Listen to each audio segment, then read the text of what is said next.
In this video, Bitcoin just made a bearish cross in the daily time frame MACD chart, and also we are going to dive in with what's happening with the short-term price action and what's the next move dito kay Bitcoin. Well, stay tuned to know more. So hi guys, and welcome back to another Gabs cryptocurrency video where we trade by data and not by hype. And if you haven't subscribed to my channel, click the subscribe button down below and hit the notification bell so you won't miss out videos like this. So yeah, let's now dive into this video and let's give you a quick recap of our previous analysis. So diba sa previous analysis natin, ang minomonitor natin dito was actually this double top forming dito kay Bitcoin. And as you can see, we are still forming that double top. And traditionally, a double top is a bearish pattern and it can give us a movement up until the 48,000 US dollars. But yun nga, di ba sabi ko sa inyo, the only time na we can confirm this if magkaroon na tayo ng bearish breakout, which is wala pa tayong nakikitang breakout. So as of the time being, hindi pa siya nagkakaroon ng move talaga. It's actually just still consolidating. So in this case, wala pa tayong tinatrade na kahit anong movement ni Bitcoin.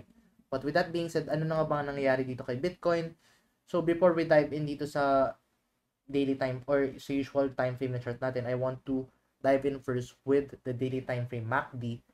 And kasi if you're going to look at the MACD chart, you can see na we have formed a bearish cross dito kay Bitcoin. And traditionally, whenever na we are seeing a bearish cross, Bitcoin tends to react to those bearish crosses. As you can see, nung previous time na nagkaroon tayo ng bearish cross dito, Bitcoin actually went down in a roughly around 10,000 US dollars sa movement. So, ilang percent yung kanyang binagsak. Let's check. It's actually around negative 18%. So during the previous Bitcoin bearish cross, we saw a negative 18% movement to the downside. And as you can see right now, we are starting to form that bearish cross. So it's somewhat indicating that we might see Bitcoin go down again within the next few days or next few weeks. So with that being said, yun yung sinasabi ko sa inyo dito na meron tayong double top. So right now, it's leaning towards a bearish bias for the time being. So I don't think that we are going to see somewhat Bitcoin going to go up within the next few days based from this chart. But yeah, we can either consolidate or do a bearish movement. It's actually leaning towards a bleeding Bitcoin rather than a pumping Bitcoin.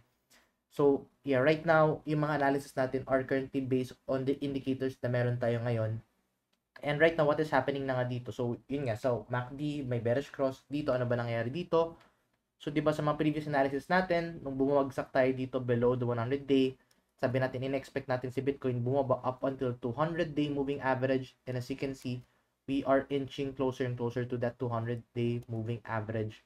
And as you can see, this support line na ginawa natin dito sa mga previous days, it's actually right now about to touch the 200-day. So right now, it's indicating na that the 58,000 US dollars is a very critical support area dito ni Bitcoin. So if ever na hindi natin siya ma-hold itong 58,000, then we can actually see Bitcoin go down much even lower. But yun nga, right now wala pa tayong nakikitang kahit anong confirmation talaga. It's all just momentum pa lang. We are not seeing yet any breakout confirmation. So remember, the only time na we are only going to trade this is if ever na magkaroon tayo ng candle close below the support area as well as sell volume dito, which is we are yet to see. So right now, Bitcoin is actually looking bearish for the time being, even though na hindi pa natin siya nakikita at even though na may nakikita tayo ng mga minor pumps such as itong nakita natin few days ago. I don't think na we should be misled to those movement kasi right now it's leaning towards a bearish bias. So yeah, right now up until na wala pa tayong nakikita na panibagong indicator, it's right now leaning towards bearish. So I think yun lang yung ma-update natin dito kay Bitcoin. So for the time being na wala pa tayong nakikitang breakout, I highly suggest na you learn the different indicators na nakikita natin dito or pinapakita natin. We actually have a Gabs Crypto 101 playlist na you can find the description down below. So make sure to take advantage of this time to learn different indicators. And if wala pa account with Bybit, make sure to use our sign up link na you can find the description down below. And you can actually claim up to 5,000 US dollar bonus if you're going to use our sign up link. It's available guys in the description down below. But anyway, yun muna update natin for the time being. If you find this video useful and informative, please give this video a like and see you guys in the next video. Bye-bye for now.